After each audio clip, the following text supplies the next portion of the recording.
अब हम लोग भाई यूं करके लिख देते हैं और बच्चों को बड़ा मसला होता है। बच्चे क्या कर रहे होते हैं, ऐसे किया, गोल बनाया और यहाँ से यूं करके ले आए।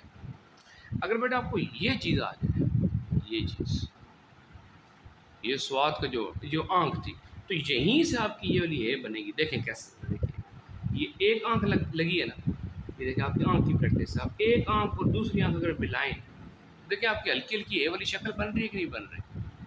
अब देखिए मैं बिल्कुल मिला के लिखता हूँ, ये एक आंख और ये दूसरी आंख, ये देखिए ये आपकी ए रेडी है।